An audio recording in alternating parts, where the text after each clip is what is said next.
Hello and welcome to another SMWDB Workforce webisode.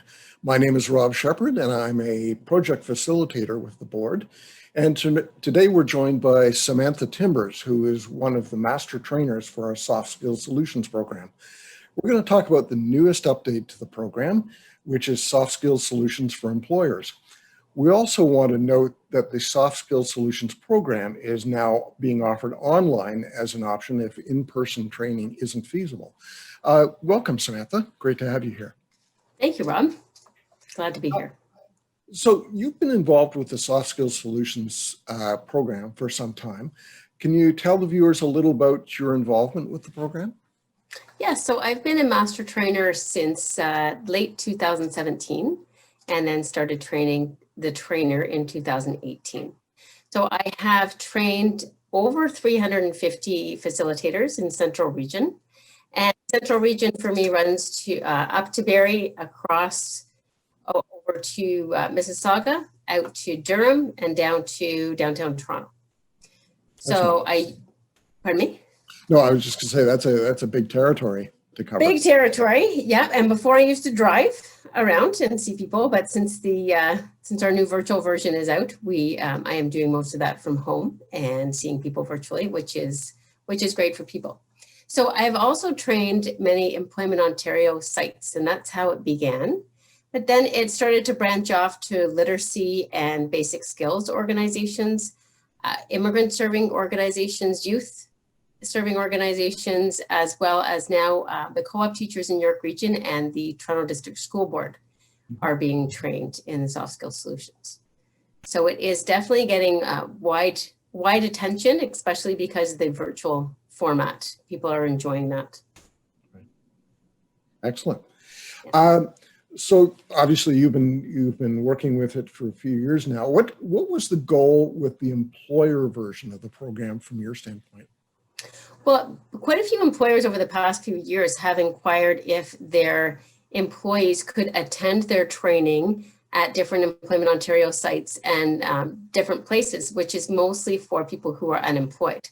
So there was some flexibility there with some Employment Ontario sites that allowed people who were employed to attend this training. And some employers had said, well, how can we get you into our locations and do it with our employees? So as you know, the Workforce Planning Board in York Region led a pilot with a few employers who were very pleased with that. Excellent.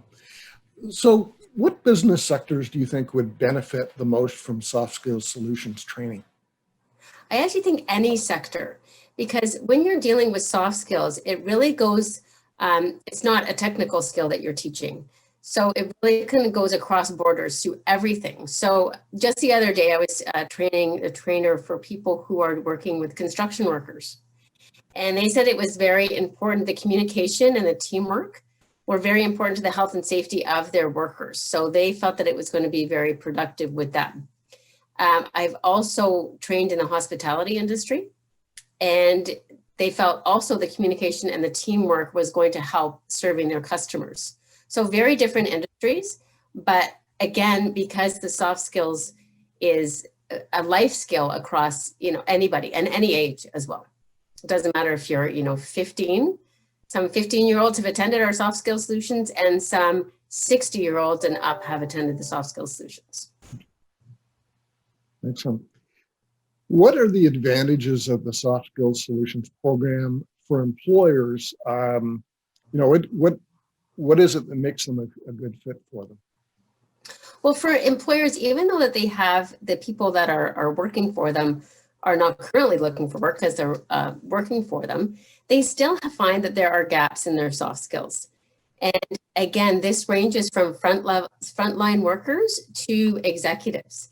And it's something that is not often taught. I think more now in schools, and I am teaching the co-op teachers to facilitate that in their schools.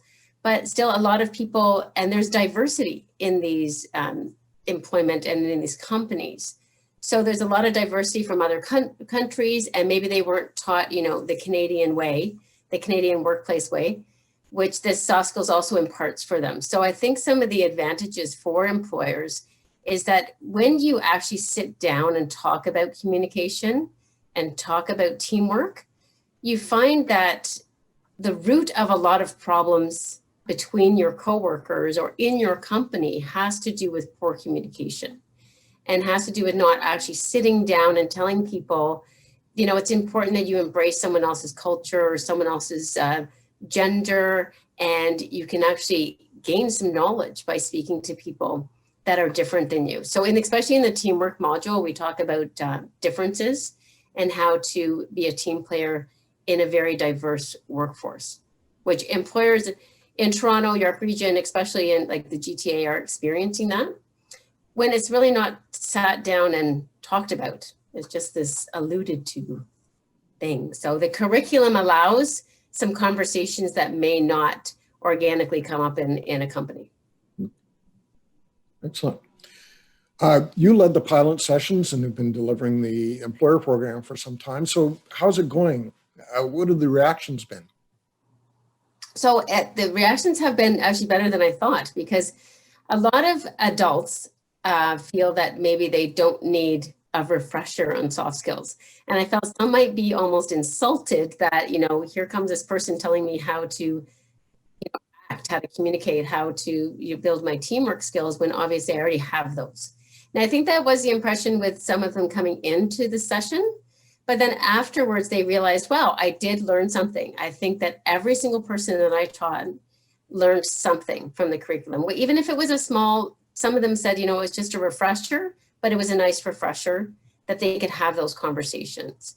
In a couple of companies, I split the management team and the frontline workers into two separate teams. And that allowed me to really be, allow the frontline workers to have open conversation and feel safe. And then I communicated that with the management team to let them know maybe what was going on that they didn't feel safe talking about. Then I brought them together in a teamwork module to really work on their teamwork, which was very helpful. Excellent. So touch on this again. What types of businesses can benefit from this type of training? So in relation to like small, medium, large companies, so I would say all size of companies could benefit.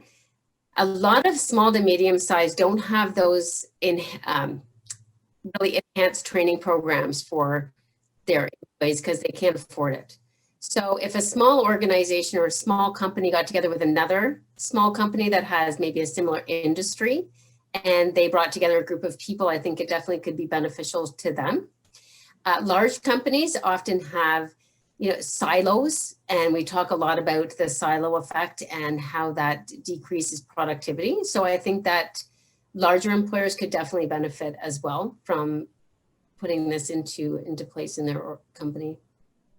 Okay. Now, the Soft Skills Solutions program is broken into 5 modules. Do you find that employers want training in, like, are some modules more in demand than others? Yes, we did a survey with all of the pilot employers, and they came out mostly with the same ones. They're looking at communication and teamwork. Mm-hmm. Problem solving and conflict resolution usually fit in there somewhere. Either it was communication, teamwork, and problem solving, or communication, problem solving, and teamwork. Because they're finding that people can't solve problems on their own, that there was not a lot of creative problem solving. So those 3 were the top ones for employers. And we did a 10-hour session. So that was sometimes broken down into 3 separate days, or it was 2 days. So it depended. The 3 separate days seemed to work best. And they did get communication, teamwork, and problem solving in all of those places. But if communication was their biggest problem, then we focused more on communication, more hours on the communication module. And then we went down from there depending on what their priority was. Right. So there's some flexibility in how the material is delivered in terms of how it's broken up into sessions and what's covered in each one. Yeah, so it is different than it's based on the curriculum of the soft skills training that is given to people who are unemployed. So it's based on all of that, but it's not it can be customized. So it's not specifically the 5 units and the way they're laid out normally for people who are unemployed. So the employer can ask for some customization. They can ask to, I interviewed each of the employers before I developed the curriculum. So if they had specific problems that they needed to address, I would bring those up in a very organic way in a training. So it wasn't pointing somebody out saying you did this, misbehavior and now we're going to try to fix it. Right. I did it more in a general way and not pointed them out. So the employers were quite pleased about that because it did address their issues that they had at the time. Excellent. So if an employer approached you and I'll kind of think of this as the elevator pitch, what would you tell an employer about what the program offers for them and the advantage for them? I would say that it's a more reasonably cost program than larger organizations or larger companies that are coming in to sell them a consulting, soft skills program or a teamwork program. So it is reasonably cost. It will increase their productivity and their open communication because we really sit down and talk about how you can be open, how you can be the best team player that you can be, what first impressions mean, all of the things that, again, that we don't just sit down and have conversations about. So I believe it increases flexibility, it increases communication. There was things in one company that we did that the owner of the company didn't even realize he was doing. Mm-hmm. I'll just give you a small example. He used to, when he was very stressed in writing a proposal for something, he would shut his door and everyone say he would get in a bit of a mood. So no one would want to bother him. For days, they were just tiptoeing around him and saw his door closed. Like, okay, we can't even go to ask him the simplest of questions. Mm.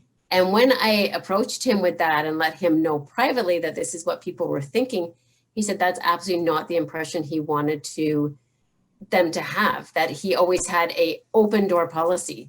But then I let him know his door was closed a lot of the times and it didn't appear that he was open for conversation. So that alone, he said the whole 10 hours with that little tidbit was worth it for him to have that information that he wouldn't have had because no one felt comfortable to go and tell him that. It sounds like it's amazing, even just given the opportunity to speak even little things by that example can make a huge difference in the way people interact and the productivity levels. Yes, and a lot of people see things obviously through their own perception. So especially here where I am in York Region, there has not been a lot of diversity until the last 10 years. So there's a lot of different cultures, there's a lot of different people at all the different language levels now that are in the workplace. And there hasn't been a lot of diversity or sensitivity training. Although that's not what this course is about specifically, it does address that. And it allows I put people in groups that are very different. So when I do activities with them, I make sure there was someone who's not the same as them.